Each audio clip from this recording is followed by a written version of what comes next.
Hey Rocky, how you doing? So, Rocky's back, Hillbilly's back. Lots changed over the last, year or so. I've been away for a little bit, haven't been doing many videos. And unfortunately a lot of my stuff has gotten put away in storage. So I don't have access to all my kits and stuff. But I did go online on Craigslist actually, and I found some model kits on there that I bought. Unfortunately, it turned out to be a big junk pile. They're all built for the most part, or started, and not very good. The best one I found in there was this AMT 1957 Corvette. And, it's the guy started it. He's got glue smudges on the hood, which bothers me, but I can sand those out and fix it. He's built the engine. Not very well, mind you. Valve covers are on there crooked. He's built the chassis. Front suspension is put on there, and unfortunately it's crooked and it's off to one side, so the whole front suspension's off to one side as if the frame was bent or something, if it was a real car, because it's going to dog track horribly. The rear suspension's been put on, and you can see right here on the leaf spring it's been melted.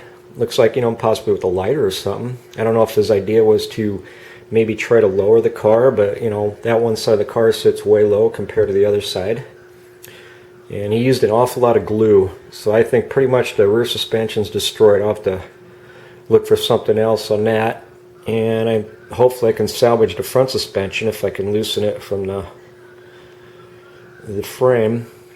I'll try it. I've heard that if you put a glued together vehicle in a freezer and freeze it solid, and then you take it out, sometimes you can break it loose. I also have some stuff that I got from the hobby shop that's called, actually, I keep it handy. It's supposed to release glue, super glue especially, and I keep it around, in case, because I've had times where I've glued my fingers together. I have to admit that. The body's in good shape. He hasn't touched the body, so luckily that's good. It's got the soft top. The interior hasn't been touched. That's the way it comes. It's just one piece, seats, everything molded in already. It also has the hard top, which I'll be putting on there because I'm not a big fan of convertibles or soft tops. So I will be putting the hard top on there. And the directions, for this Corvette, obviously we're to build a stock Vette only because it's got the stock wheels, everything's stock, and it has an option even the single 4-barrel or the dual quad. However, I see right here it's got the stacks for a fuel injection system, but no intake manifold for that, and that's not on the directions. And it does have a complete supercharger and everything I need for the supercharger, belts and pulleys and everything, manifold.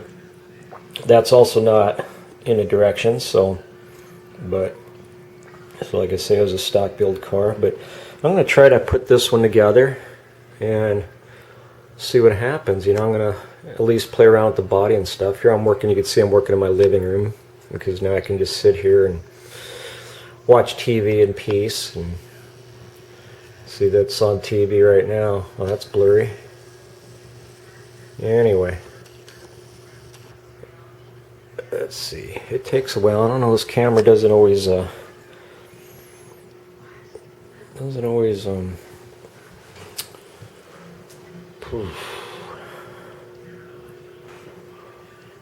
rock star. That's a cute dog. I took him for a walk. We went to the dog park today, and he ran around off the leash in a dog park with a bunch of other dogs. He's met some new friends. He loves doing that. I haven't been working for a while either, so money's getting tight. And like I say, I bought a bunch of kits. Most of them were built. Most of them are not even worth salvaging because of not so much the paint and stuff that was done to it, but the heavy glue that was used to glue everything together. You definitely did not want anything to come apart once they put it back together. But I'm going to try to salvage some parts off the other cars, hopefully some nice tires and wheels, and maybe a better engine and a rear axle, maybe some suspension parts or something. I'll probably build this like I would, if I had a real 57 Corvette, and I was 18, 19, 20 years old, and I would build me a nice street racer, because I always loved the street race. I'm a big street racing fan. I love drag racing, but going to the drag races and watching the races, I get a little bored watching them. I've been on the track a few times myself, and that's where the excitement is actually racing a car. But when I was younger, we didn't have a drag strip in the area, so we raced on the streets. Of course, back then our cars didn't look good. We didn't have the money, the talent, or the know-how to actually do body and paint work, so all of our money and our talent was actually in the mechanicals, so we always worked on the engines, the transmissions, things like that, suspensions, whatever we could do with the wrench. And didn't have a garage to work in. I can tell you how many times, had a Barracuda where I huddled under the front fender while replacing a tie rod end in a rainstorm, and had an old 71 Javelin SST with a 401 that in the middle of winter, in the snow,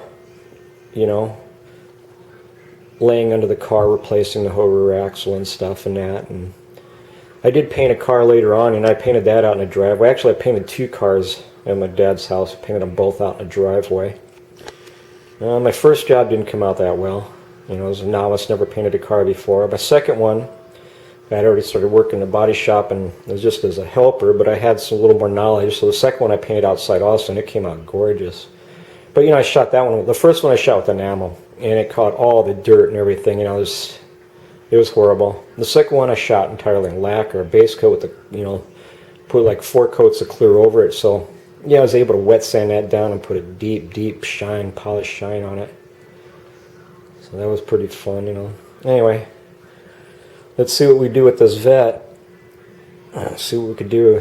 Something like I say, if I was 18, 19, 20, I'd build this thing. It would have to have a 4-speed in it, because I love 4 speeds. Most of my cars were 4 speeds, and I had a couple automatics, but there's something about just jamming gears on a stick shift. Where the automatics, I had a 67 Mustang with an automatic and a 302, and I did manually shift it, but it just wasn't the same as working the clutch and jamming gears, although it was still fun. So this will definitely be a 4-speed. See if I can find some drag slicks. I had a 57 Chevy that I actually ran drag 500s on the street, which was fun, except every time I had a vehicle, I only had one vehicle. I couldn't afford 2, so that was my daily driver. And even the slightest mist out, and my car would just, the rear axle of my car would just slide off the road. It got, it just hydroplaned so easily. It'd get so slick that I couldn't drive it anywhere. But those are fun times. Times from the past. And here we are, ready to get started again. It's a new life. It's a new world. And let's see. I'll let you know. I'll do another video soon after I get started on the body and stuff, and we'll see what happens. See what kind of parts I find out of my junkyard stash. I paid too much for the kits. Looked better online than they did in person, but after I got there, it was a younger guy than me, and you could tell he was hurting for money. So I kind of felt sorry for him. I wanted the kits. I paid too much for him, but I felt good about giving him the money because he seemed like he really needed it. So anyway, it's my life right now in a nutshell. Talk to you later.